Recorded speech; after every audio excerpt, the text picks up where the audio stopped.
혹시 그런 이야기들 들어보신 적 있으신가요? 진정한 부자는 구두쇠들이다. 라는 말이요. 안녕하세요. 저는 구두쇠 중에서도 진정한 구두쇠 아버지 밑에서 자란 30대 여자입니다. 스크루지라는 옛날 동화책 알고 계시나요? 정말 부자임에도 불구하고 모든 걸 아끼며 살던 그 스크루지 할아버지요. 자린고비라는 말이 옛날에 들려오던 구전 동화가 아니라는 걸 저는 몸소 느낄 수 있었습니다. 바로 저희 아버지 덕분이었죠. 알고 싶지 않았던 아끼고 아끼는 그 삶을 저는 아버지 덕분에 한평생 체험을 하면서 살았습니다. 저희 아버지를 제가 스크루지 영감, 자린고비의 표본이라고 부르는 이유는 그거 말고는 다른 별명을 붙여야겠다는 생각이 전혀 들지 않아서였습니다. 저희 아버지께서는 글을 쓰시는 분이신데 작가라 바깥 생활에 관심이 없는 걸 수도 있지만 원체 무력이 그다지 없으신 분이었습니다. 젊었을 때 아버지께서 필명으로 무협소설을 시리즈로 출간을 하신 적이 있었는데 그게 정말 국내 무협소설의 표본이다 할 정도로 엄청난 인기를 얻었던 작품이었습니다. 그 작품이 대박이 난 덕분에 그 시절 그 인세로 건물을 하나 사셨고요. 그 월세가 들어옴에도 불구하고 통장에 고스란히 집어넣으시고 간간히 출간하시는 글들로 연명을 하시고 계셨습니다. 제가 중학생쯤 되었을 때부터 무협소설을 쓰는 것이 지겨우시다며 신문에 칼럼을 쓰시기도 하고 간간히 시집을 출판하시고 계시거든요. 칼럼이야 일주일에 한 번 정도는 꼬박꼬박 쓰니 고정급이고 시집 같은 경우는 1년에 한 권 출간을 할까 말까 한 부분이라 비고정급여라고 생각하고 살았습니다. 근데 그 칼럼이라는 게 사실 돈이 되는 글은 아니라서 항상 아버지는 구멍난 양말을 기워가며 생활을 하셨습니다. 저희 아버지께서 무협소설을 쓰실 때 필명으로 글을 쓰셨던 터라 대부분의 사람들은 칼럼을 쓰는 지금의 우리 아버지와 그 무협소설 작가가 동일 인물인 걸 대부분 모릅니다. 제가 너무 아버지 이야기만 늘어놓은 것 같죠? 저희 어머니는 한평생을 집에서 내조만 하시던 분이셨는데 참 따뜻하신 분이었습니다. 늘 뜨끈한 찌개와 고슬고슬한 쌀밥을 챙겨주셨고 아침에 일어나면 건강 주스를 꼭 한 잔 내려주셨던 어머니셨습니다. 매일 아침 문을 열고 나가 밖이 추운지 더운지 체크를 해서 저의 옷을 챙겨주셨던 우리 어머니. 그런 어머니께서는 제가 18살이 되던 해에 암과 힘겹게 싸우시다가 먼저 하늘나라로 떠나게 되었습니다. 당신은 글을 쓴다는 걸 핑계 삼아서 담배를 많이 태우니까 담배를 좀 줄였으면 좋겠어. 또 하루 종일 앉아서 생활을 하는 사람이니까 하루에 한 번은 꼭 산책을 나갔으면 좋겠고, 당신이 모자를 좋아하니까 내가 당신을 위해 마지막으로 줄 수 있는 선물이 뭘까 고민을 하다가 직접 뜬 모자를 주는 게 좋겠다고 생각을 했어. 어머니께서는 마지막으로 눈을 감기 직전에 아버지를 위해 열심히 뜨개질을 한 모자를 선물로 주셨습니다. 아버지께서는 그것을 본인 평생의 보물이자 집안의 가보로 여기며 매번 산책을 나가실 때마다 그 모자를 쓰고 밖을 나가셨습니다. 담배도 대차게 끊어버리시고 어머니의 말씀대로 하루에 한 번 꼭 산책을 나가셨으며 중요한 자리에 나가실 때마다 그 모자를 쓰고 나가셨습니다. 건강관리를 잘해야 우리 딸이 나중에 시집갈 때 자기 손을 잡고 버진로드를 걸을 수 있지 않겠냐며 병원에 가는 것을 두려워하지 않으셨습니다. 아버지께서는 오히려 어머니가 돌아가신 이후에 정신을 차리고 바른 생활을 하시려 노력했지만 저는 반대로 많은 방황을 하게 되었습니다. 18살. 아직은 어머니의 손길이 필요한 시기에 어머니의 죽음이 저에게는 받아들이기 힘든 현실이었거든요. 저와 아버지는 어머니의 죽음 이후에 사이가 많이 대면대면해졌다가 제가 대학을 졸업하고 사회에 나가게 되면서 다시 친해지게 되었습니다. 저희 어머니께서 폐암으로 돌아가셨는데 저는 그게 매일 집에서 담배를 태우며 글을 쓰는 우리 아버지 탓이라고 은연중에 생각을 했었거든요. 덜 자란 18살 고등학생이 했던 생각이라 조금 유치하기 짝이 없죠. 다 자란 성인이 된 이후에 그 생각은 바뀌게 되었습니다. 그저 저는 어머니의 죽음을 제대로 이해하지 못해 누군가를 탓해야만 하는 사람이었던 거죠. 아버지의 잘못이 아니라는 생각을 하게 되면서 저는 아버지에게 다시 온전히 마음을 열게 되었고, 아버지와 싸운 적은 없지만 화해를 하게 되었습니다. 아버지는 늘 글을 쓰시느라 바빴는데 저는 그런 아버지의 앉아있는 뒷모습을 보면서 꿈을 키워나가기 시작했습니다. 제 꿈은 부끄럽지만 소설가였습니다. 원래 부모에게 보고 자란 걸 그대로 따라가려는 습성이 있지 않겠습니까? 하지만 제 바람과는 달리 저에게는 글을 쓰는 재주가 별로 없었고, 몇 번의 실패를 겪은 이후에 28살이 되어서야 출판사에 취직을 하게 되었습니다. 저에게 글을 쓰는 재주가 없으니까 재주가 있는 아버지의 뒤를 서포트하고 싶은 마음에 출판사 취직을 결정했던 것이었습니다. 저희 아버지께서는 제 취직을 대견하게 여기시면서도 본인에게 남은 걱정거리는 저 하나뿐이라며 천천히 하고 싶은 일을 다시 한번 찾아봐라 조언을 해주셨습니다. 제가 아버지의 뒤를 따라가려다가 등 떠밀려서 출판사에 입사를 한 것은 아닐까 걱정을 하셨던 것이었습니다. 저는 글을 쓰는 것보다 글을 읽는 일이 더 적성에 잘 맞았고 생각보다 재미도 있었습니다. 하지만 아버지께서는 제가 출판사에서 고생을 하는 것보다 본인이 구매해 두신 건물 관리를 맡기고 싶어 하셨습니다. 어차피 저에게 물려주려고 사둔 건물이었다고 하시면서 편하게 월세 받아먹으면서 살지 뭐 한다고 힘든 일을 하냐고 하셨습니다. 하지만 저는 그 건물이 우리 아버지의 전 재산이라는 걸 알고 있었기 때문에 그렇게 놀고 먹는데 사용하고 싶지 않았습니다. 우리 아버지의 무협소설 인쇄로 사신 건물이니까요. 아버지는 항상 야가 빠지지 못한 저를 걱정하셨습니다. 좋은 남자를 만나서 시집을 제대로 갔으면 좋겠다고 하시면서 남자 보는 눈이 없는 저를 걱정하셨습니다. 물론 제가 그동안 남자를 만나지 않았던 것은 아니지만 학생 시절의 연애야 뭐 사탕 하나만 나눠 먹어도 행복한 때 아니겠습니까? 아버지는 언제나 저를 물가에 내놓은 아이 취급을 하셨고 저는 그런 아버지의 심정이 이해가 가면서도 부담스러웠습니다. 남자 이야기를 꺼낼 때마다 어떻게 해서든 주제를 피하고 싶어서 노력을 했죠. 아무튼 아버지께서는 저의 남자 보는 눈에 대한 걱정을 매번 하셨고 저는 걱정하지 말라고 신신당부를 했지만 아버지의 바람대로 잘 이루어지진 않았습니다. 제가 출판사에 취직을 한 이후에 친구의 소개팅으로 만나게 된 남성분이 한 분 있었습니다. 소개팅으로 운명의 상대를 만날 확률이 얼마나 되실 거라고 생각하시나요? 저는 바늘구멍으로 소 집어넣을 확률보다 적다고 생각합니다. 남들이 보는 저의 성격이나 취향, 외모가 제가 보는 것과 매우 기준이 다르기 때문이라고 생각을 했죠. 별 기대 없이 소개팅을 나가게 되었는데 그 남자는 첫 만남에서부터 저에게 아주 적극적이고 지극정성인 남자였습니다. 솔직히 이름을 말하고 싶지도 않으니 만만한 철수라고 그 남자를 부르도록 하겠습니다. 철수 씨는 저를 위해서 매일같이 꽃다발을 사주었고요. 기념일이 되는 날마다 오늘의 향기를 기억하자며 향수를 선물해주던 남자였습니다. 제가 반짝이는 걸 좋아한다고 했더니 저에게 액세서리를 선물해주고 반짝반짝 빛이 나서 2배 더 예뻐진 것 같다며 너스레를 떨던 남자였습니다. 저는 그런 로맨틱한 모습에 푹 빠지게 되었고 철수 씨가 저에게 보여준 모든 이벤트에 감동을 하게 되었습니다.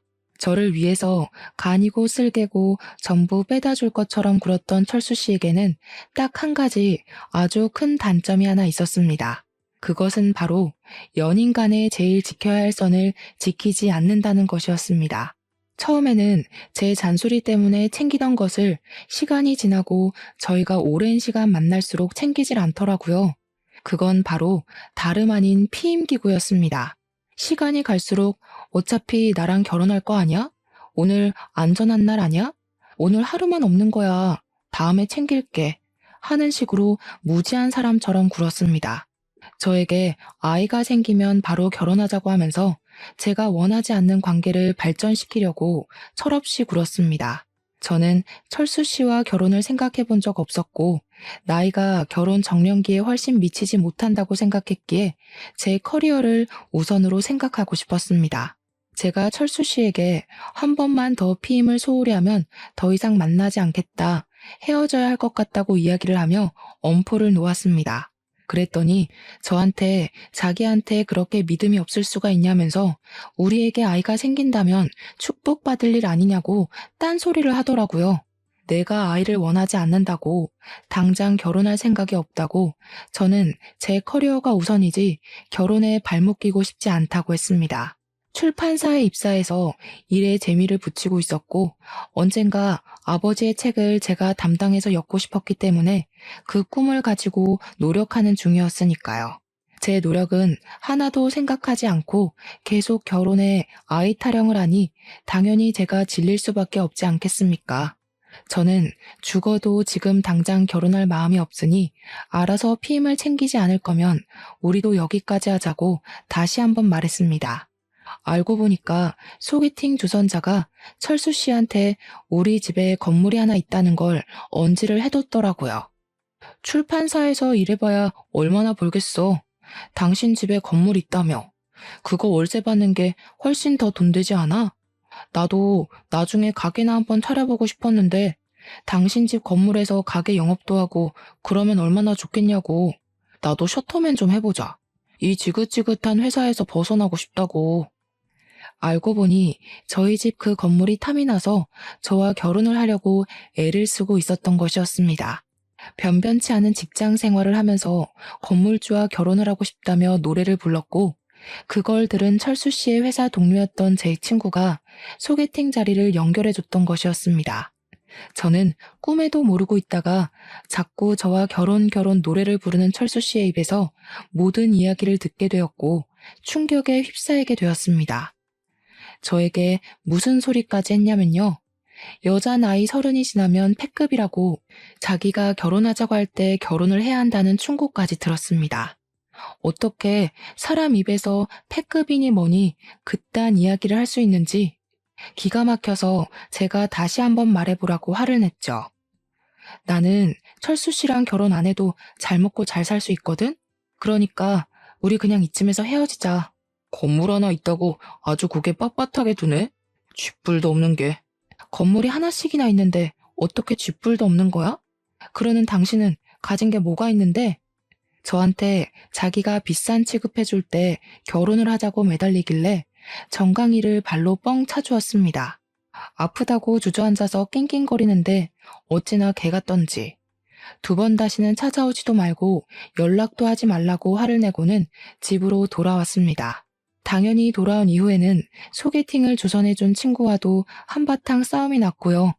그 친구랑도 연을 끊어버렸습니다.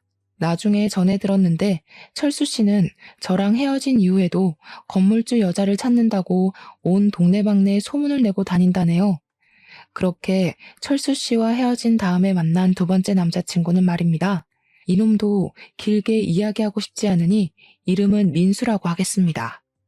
민수 씨는 아주 얼굴이 잘생긴 편이었는데 잘생긴 남자들은 그거 아시죠? 꼴값을 떤다는 말입니다. 우연히 술을 먹다가 합석을 하게 되면서 안면을 튼 게 첫 만남이었는데 아무래도 술자리에서 만난 사람이니만큼 깊은 정을 주진 않았던 사람이었습니다. 아니나 다를까 여자가 어찌나 많던지 저랑 계속 연락을 하던 와중에도 다른 여자들을 두고 이리저리 각을 쟀더라고요.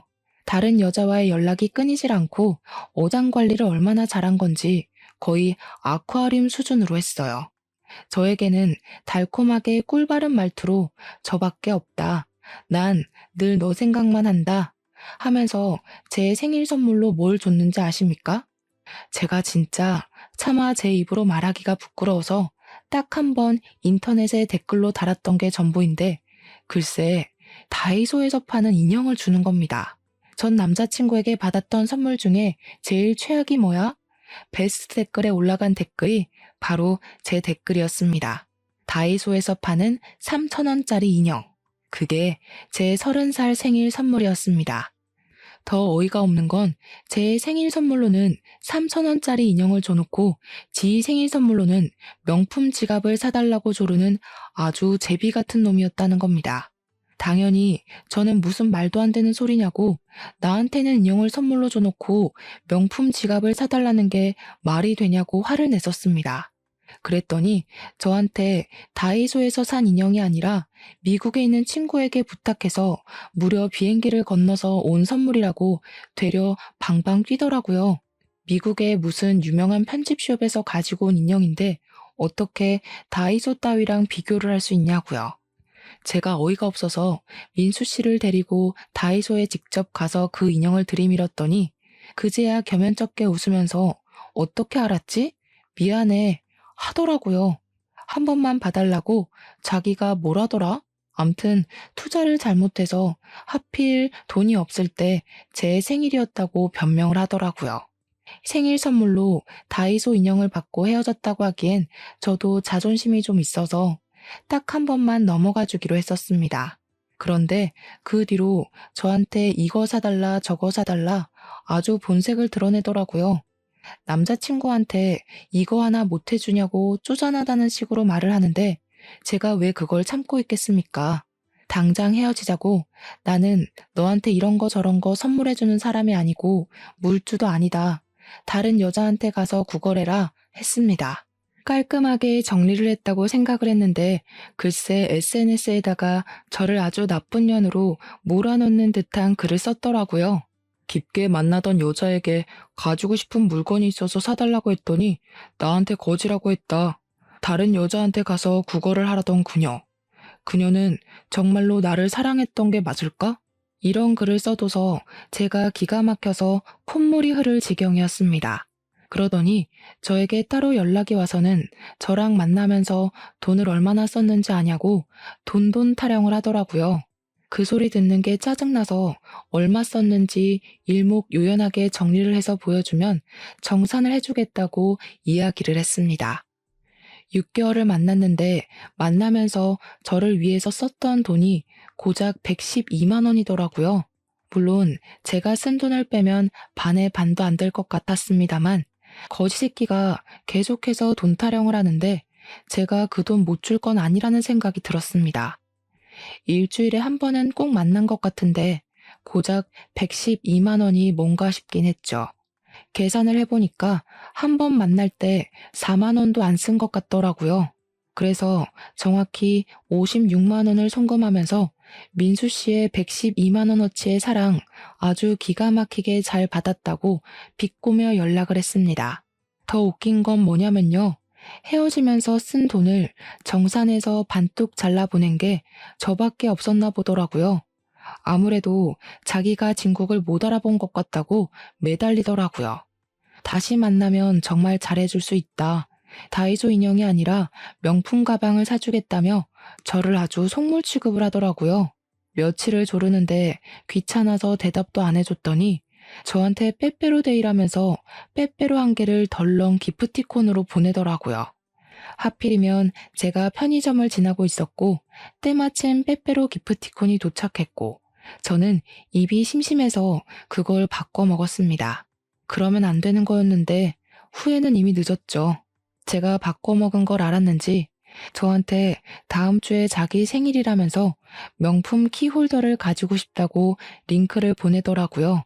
어이가 없어서 저도 기프티콘으로 빼빼로 한 개를 덜렁 보냈습니다.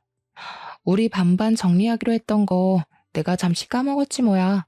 그대로 돌려줄 테니까 너도 빼빼로 잘 먹고 앞으로 여자 등쳐먹을 생각하지 말고 성실하게 살아. 그러고는 바로 차단을 걸어버렸습니다. 다들 저와 같은 경험이 있으실 거라 생각은 하는데 전 남자친구가 되니까 어떻게 살고 있는지 궁금해서 SNS 염탐을 한번 해본 적이 있었습니다. 헤어진 지 한 3개월쯤 지났을 때 우연치 않게 생각이 나서 몰래 들어가서 구경을 했는데 아주 가관이더라고요.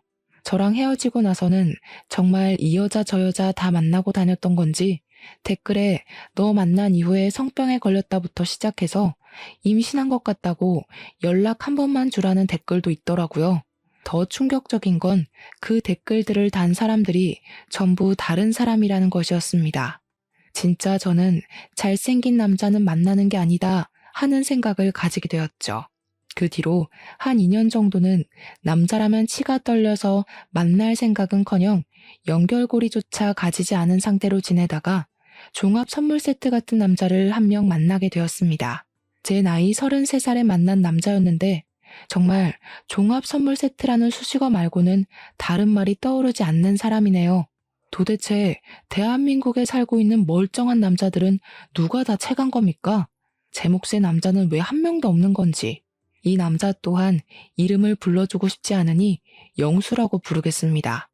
아니 이 새끼는 정말 마마보이의 식탐꾼의 진상까지 전부 가지고 있는 대단한 남자였습니다. 저는 어릴 때부터 어른을 보면 인사를 해야 한다고 배웠고 인사성이 얼마나 중요한지에 대해 부모님께서 귀가 닳도록 설명을 해주셨습니다.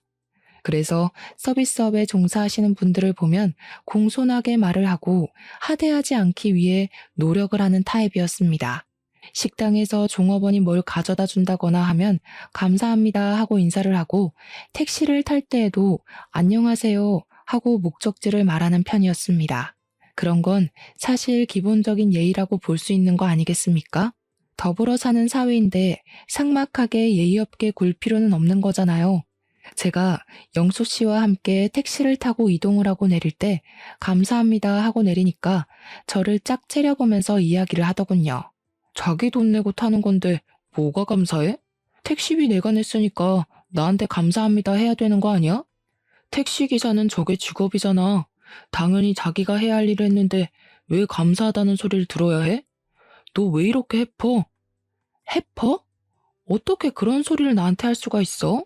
그리고 무사히 여기까지 데려다 주셨는데 감사하다고 인사할 수도 있지.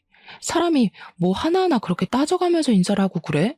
이런 건 기본적인 예의인 거잖아.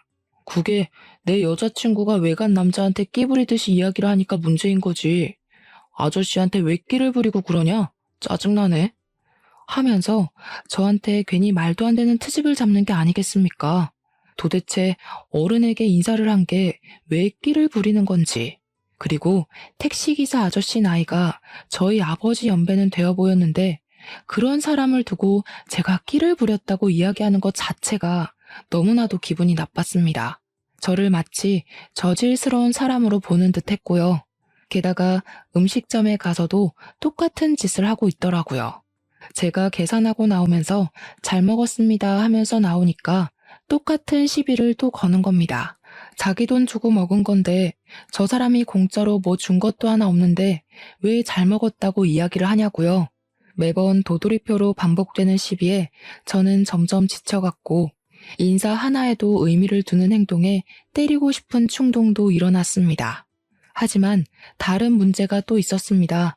음식점에 가게 되면 보통은 두 사람이니까 각자 메뉴 하나씩 시켜서 먹지 않겠습니까? 그러면 꼭 제 메뉴까지 자기가 다 처먹고 앉아있는 겁니다. 파스타 집에 가면 자기는 느끼한 거 싫다고 토마토 파스타를 시키고 저는 크림 파스타를 좋아해서 크림 파스타를 시켰거든요. 파스타가 나오면 토마토 소스 잔뜩 묻은 포크로 마치 TV 예능 프로그램에 나왔던 사람처럼 한 입만을 외치면서 제 크림 파스타 반을 가져가는 겁니다. 그냥 깔끔하게 덜어가면 그러려니 하겠는데요. 토마토 소스에 침까지 묻은 포크로 이리저리 뒤적거리면서 새우 없냐? 새우 줘라 하면서 가져가는데 진짜 밥 먹을 때마다 줘 패고 싶은 게 한두 번이 아니었습니다. 비위가 강한 사람도 그 꼴을 보면 바로 화장실에 달려가고 싶을걸요? 제가 입맛 뚝 떨어져서 포크를 내려놓으면 그때부터 잔소리 시작이었습니다. 뭐야, 벌써 그만 먹게? 너는 왜 이렇게 입이 짧냐? 그래놓고 욕심 부려서 시키긴 왜 이리 많이 시켜? 아, 나 진짜 크림 파스타 별로 안 좋아하는데 남기는 거 아까워서 내가 다 먹어야겠네. 생색이라는 생색은 다 내면서 자기 입으로 우걱우걱 쳐넣는데 내려놓은 포크로 한번 찍어봤으면 좋겠다 싶더라고요. 제가 웃으면서 네가 다 처먹으니까 이렇게 많이 시키는 거라고 이야기를 하면 자기 밥 먹는 걸로 눈치 주는 거냐고, 이래서 어떻게 같이 살겠냐고 하더라고요.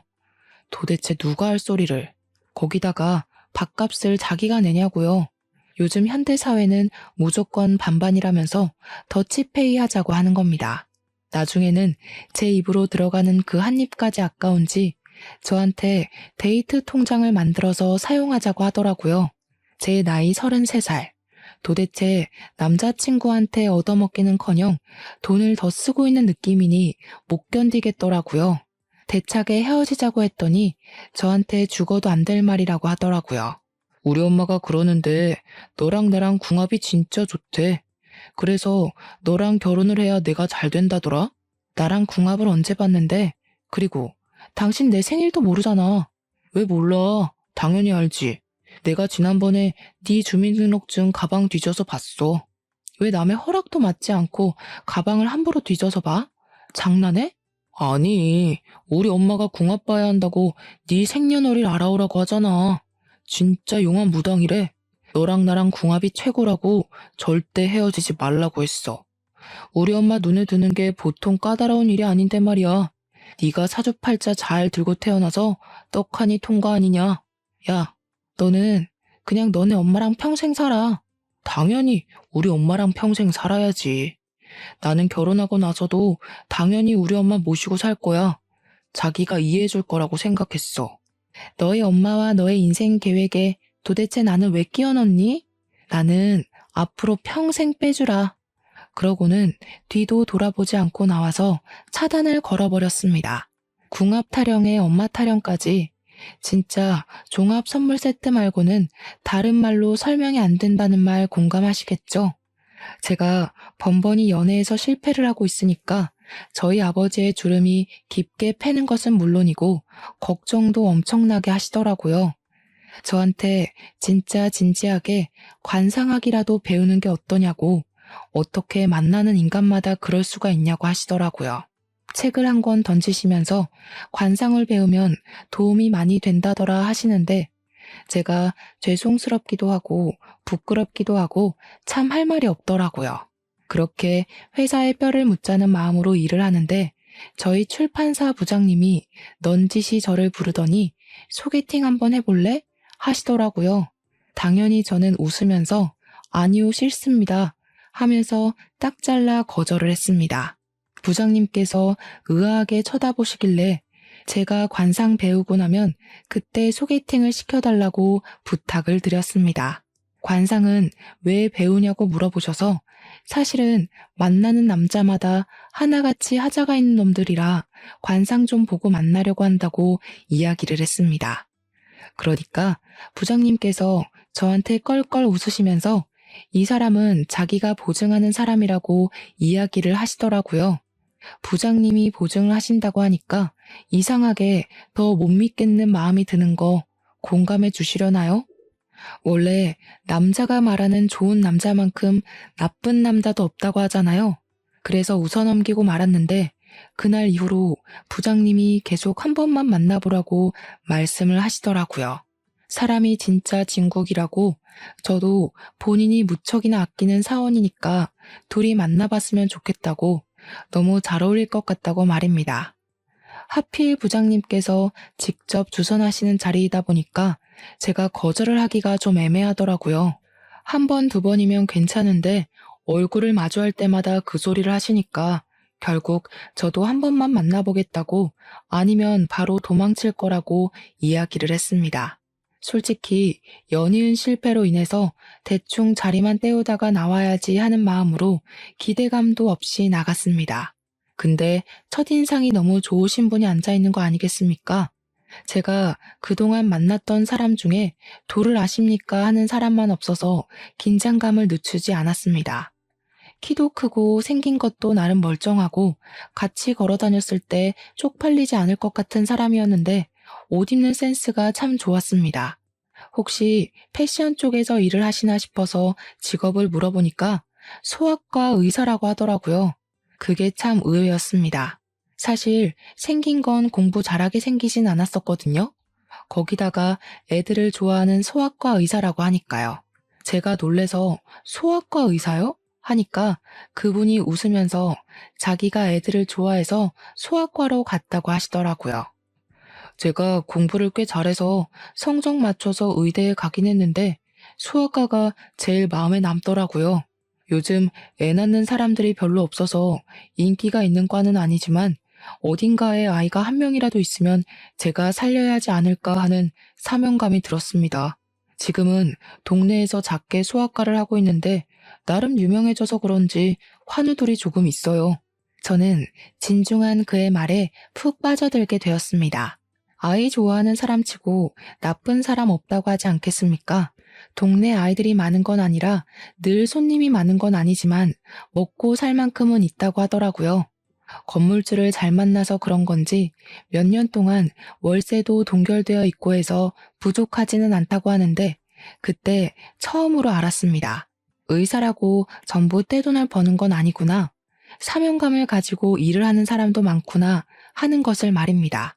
제 나이가 35살일 때 만나게 된 인연이라 그런지 탐색전이 생각보다 꽤 길게 이어지게 되었습니다. 아무래도 제가 그전 연애에서 당한 것들이 꽤 많았고 나이도 있는지라 조심스러워지는 건 어쩔 수 없더라고요. 그래도 제가 출판사에서 일을 하고 있는 건 민우 씨도 알고 있었고 사는 동네까지는 서로 오픈을 하게 되었습니다. 그 사람은 우리 집에서 별로 멀지 않은 곳에 병원이 있었고요. 제가 사는 동네에서는 15분 정도 더 떨어진 곳이었습니다.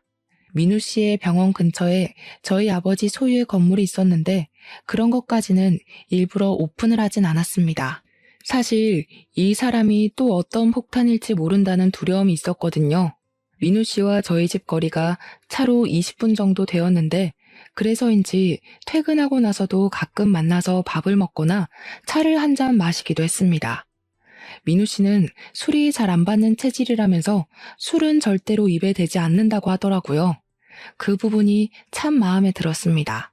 그렇게 한 3개월이라는 시간을 만나다 보니까 바른 생활을 하는 사람이고 여자도 없고 식탐도 없고 매너도 좋고 마마보이도 아니더라고요. 괜찮다 싶어서 제가 먼저 연애를 해보자고 이야기를 꺼내니까 쑥스러워하면서 사실 자기도 언제 이야기를 할까 타이밍을 보고 있었다고 하더군요. 우리는 그렇게 연애를 시작했고 저는 부장님께 감사한 마음을 담아서 명품 넥타이를 선물해 드렸습니다. 부장님이 벌써 결혼 준비하는 거냐고 화들짝 놀라시길래 결혼은 아니고 연애 시작했다고 정정해 드렸죠. 그렇게 저희의 연애는 순조롭게 물 흐르듯이 이어져서 2년이라는 시간을 만나게 되었고 37살에 결혼을 약속하게 되었습니다. 민우 씨의 나이가 저보다 2살 더 많았기 때문에 더 늦기 전에 결혼을 하는 것이 좋겠다는 생각이 들었고 양가에서도 은근히 바라는 눈치였습니다. 우리 아버지도 제가 연애를 짧게만 하다가 이번에는 2년이라는 시간을 만나니까 괜찮은 사람 아니냐고 서둘러서 결혼하라고 하시더라고요. 민우 씨네 집안 또한 여자가 있으면 서둘러라 하셨고요. 연애를 하는 동안 서로 일하는 시간이 있다 보니까 제가 민우 씨가 운영 중인 소아과를 단 한 번도 방문해 본 적이 없었습니다. 결혼 준비를 하게 되면서 제가 하루 연차를 내고 소아과는 오전 진료만 하고 같이 웨딩 박람회를 보러 가기로 약속을 잡았습니다. 주소를 불러주길래 소아과로 찾아갔는데 이상하게 거리가 낯이 익더라고요. 왜 진작 눈치를 채지 못했었는지. 민우 씨의 소아과가 바로 저희 아버지의 건물에 새들어 있었더라고요. 이것도 인연이다 싶고 이렇게 인연이라는 게 중요한 거구나 하는 생각이 들더라고요. 아마 부장님이 아니었어도 언젠가 한 번쯤 만날 운명이 아니었을까 싶어 속으로 혼자 신기했습니다. 아무튼 그날 웨딩 박람회에 가기 위해서 소아과 밑에서 민우 씨를 기다리는데 민우 씨가 누군가와 같이 내려오더라고요. 느낌이 딱 봐도 민우 씨의 어머니, 즉 예비 시모 같아 보였습니다. 근데 하필이면 건물 주차장이 만석이었고 제가 주정차 위반 딱지가 날아오는 골목에 잠시 정차 중이었거든요. 내려서 인사를 드릴 수가 없어서 창문만 내려서 인사를 드렸는데 시모의 표정이 영 좋지 않더라고요. 제가 너무 예의가 없었나 보다 하는 생각이 들었습니다. 아무튼 그날 웨딩 박람회를 꼼꼼하게 들여다보면서 대충 견적도 내보고 민우 씨와 상의도 하고 상견례 날짜까지 잡았습니다. 너무 두근두근 하더라고요. 이제 평생을 함께한 한 가족이 될 사람이라고 생각을 하니까 말입니다. 고대하던 상견례 날이 되었고 시부모님과 우리 아버지 그리고 저와 민우 씨까지 만나서 밥을 먹기로 하고 예약까지 마친 자리에 가게 되었습니다. 아버지와 제가 먼저 가서 기다리고 있었고 곧이어 민우 씨 가족이 들어왔는데 예비 시모의 표정이 영 좋지 않더라고요. 뭔가 제가 마음에 안 드시나 보다 했는데 민우 씨까지도 좀 불편한 기색을 보이길래 눈치를 채고 말았습니다. 시모가 반대를 하고 있는 결혼이라는 것을요. 그날 우리 아버지께서 평소에 잘 입지 않아 색이 바랜 양복을 입으셨고 어머니께서 떠주신 뜨개 모자를 쓰고 나오셨거든요. 딱 봐도 볼품없는 행색이다 보니 시모가 계속 어휴어휴 한숨을 내쉬더라고요. 시부는 시모에게 그만 좀 하라고 눈치를 주고 남편은 제 눈치를 보고 있었고요. 제가 그냥 대놓고 말씀을 드렸습니다. 어디 불편하신 부분이 있으신가 봐요. 그러니 시모가 찬물을 벌컥벌컥 들이켜시더라고요. 저도 기분이 별로 좋지는 않았지만 우리 아버지께서 혼자시잖아요. 어머니 없이. 그래서 뭔가 마음이 좀 그러셨나 보더라고요. 아버지께서 우리 딸이 부족할지는 몰라도 심성은 곱고 착한 딸이라고 잘 부탁드린다고 이야기를 하셨습니다. 먼저 저 자세로 나가니까 제 마음 한편이 또 울컥해지더라고요. 분명 탐탁치 않아서는 어른들 앞에서 우리 아버지가 고개를 숙인 게 미안하고 고맙기도 하고요. 시부가 아니라고 우리 아들도 부족함이 많은 아이라고 같이 주거니 받거니 하려는데 시모가 말을 확 가로채더라고요. 우리 아들이 의사인데 뭐가 부족해? 차고 넘쳐서 흐르는 지경이지. 그러자 민우 씨가 시모를 막 말리더라고요. 제발 가만히 좀 있으시라고요. 속이 시커멓게 타는 기분이라 저는 물이 절로 들어갔습니다. 아무튼 불편한 공기가 쫙쫙 흐르는데 시모가 결국에는 입을 열고 하고 싶은 이야기를 하시더라고요. 제가 참 속이 시끄럽습니다. 우리 아들 의사로 키우는 게 결코 쉽지 않았거든요. 택시기사로 일하는 우리 남편, 주방일 하는 제가 겨우겨우 키워낸 아들입니다. 처음에 소아과 개업했을 때 얼마나 뿌듯했는지 모릅니다. 병원에 환자가 많은 건 아니지만 먹고 살 만큼은 되니 넉넉한 처가 만났으면 하는 바람이 있었죠. 근데 부족해도 너무 부족한 거 아닙니까? 이야기 들어보니까 글쟁이라고 하시던데 예전부터 글쟁이들이 가난했죠. 글쟁이라는 단어가 솔직히 기분이 나빴습니다. 어머님, 글쟁이가 아니라 작가라고 합니다. 너 지금 나 가르치니? 제가 솔직히 남자 하나는 잘 골랐다 싶었는데 시모가 이런 폭탄이라니 정말 환장하겠더라고요. 시부랑 남편이 시모에게 예의 없이 행동하지 말자고 시모를 나무라시더라고요. 내가 천성이 나쁜 사람은 아니고 그냥 속이 상해서 그렇습니다. 나도 벤츠 끄는 며느리 갖고 싶었어요. 우리 아들이 의사 됐을 땐 그럴 수 있을 줄 알았죠. 강남에 병원 떡하니 개업해주고 우리 부부 노후 걱정 없이 살게 해줄 그런 며느리 안 원했으면 거짓말이죠. 네네, 이해합니다. 얼마나 힘들게 자식 뒷바라지 하셨을까요? 맞아요. 택시기사 해봐야 얼마나 봅니까? 다 회사가 가져가지. 제가 주방일 하면서 손이 부르트게 키워낸 아들이라니까요. 물론 예비 며느리가 부족하다기보다는 저는 가난이 싫은 겁니다. 사돈댁 모자도 낡았고 양복도 다 빗발했는데 가난한 집안끼리 만나서야 되겠습니까? 딸아이도 부잣집에 시집 보내시는 게 좋지 않겠습니까? 저희 아버지께서는 한참 동안 말이 없으셨고 저는 너무 속이 상해서 아빠 그냥 일어나자 하고 자리에서 일어나니 예비신랑이 저를 딱 잡더라고요. 저 없으면 안 된다고 그렁그렁한 물결인 눈으로 저를 바라보는데 시부가 시모를 향해서 소리를 버럭 지르시더라고요.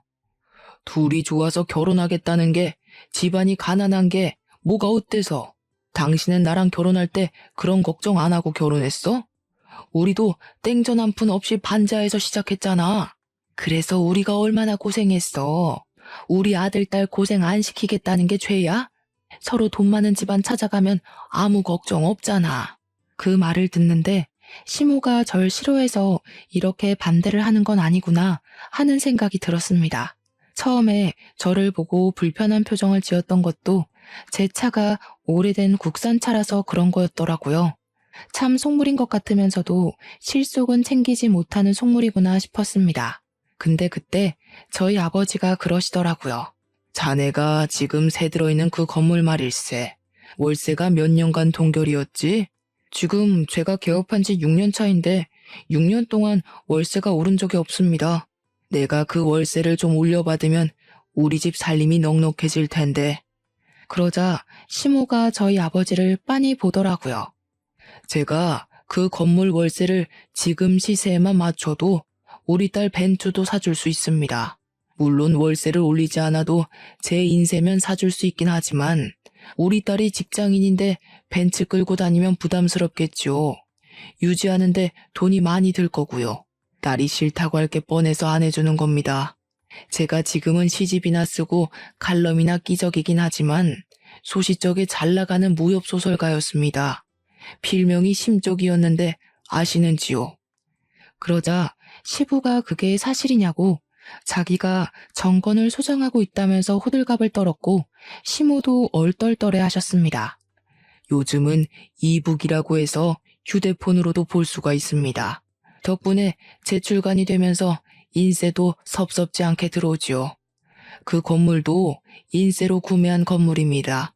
글쟁이가 가난하기만 한 것은 아닙니다. 제가 글 쓰느라 우리 마누라 아픈 것도 몰랐던 무지렁이였지만 딸만큼은 정말 귀하게 키웠습니다. 성실하고 착하게 키웠으니 너무 노여 마시라 하니까 시모가 결국에는 저희 아버지에게 진심을 담아 사과하셨습니다. 죄송합니다. 제가 건물 때문에 사과드리는 건 아니고 비뚤어진 모성애였습니다. 아이들이 좋다고 하면 좋은 거죠. 제가 잠시 가난한 게 너무 싫어서 쓸데없는 걱정을 했습니다. 그러자 아버지도 웃으시면서 그 가난함 본인도 잘 안다고 무협소설이 성공하기 전엔 자기도 그랬다며 위로를 건네셨습니다. 시부는 집안이 부족하지만 잘 보살펴달라 하셨고 남편도 무릎 꿇고 저와 결혼하고 싶다고 다시 한번 말을 했습니다. 아버지의 눈치를 보니 아버지는 안싸돈의 마음 다 이해가 간다며 사위도 마음에 든다고 하시더라고요. 결국 시모는 눈물을 보이셨고 모자가 너무 낡아서 오해했다고 하셨습니다. 아버지는 모자가 어머니께서 돌아가시기 전에 떠준 마지막 선물이었다고 하셨고 시모는 고개를 들지 못했습니다. 다시 한번 사과를 함으로써 훈훈하게 상견례를 마무리했고 저희는 그렇게 부부가 되었습니다. 그렇게 결혼한 지 4년째. 우리 아버지는 10년째 월세를 동결하고 계시고 저는 출판사에서 당당히 승진을 했으며 아버지의 새 시집을 제가 엮어 출간했습니다. 저는 아이도 하나 낳았고요. 지금은 시모가 즐겁게 아이를 돌봐주시고 계셔서 복직을 할 수 있었답니다. 삐걱거림이 있었지만 결국엔 하나가 된 저희 가족. 앞으로의 밝은 나날을 걸어갈 수 있도록 저희의 삶을 축복해 주시고 응원해 주세요.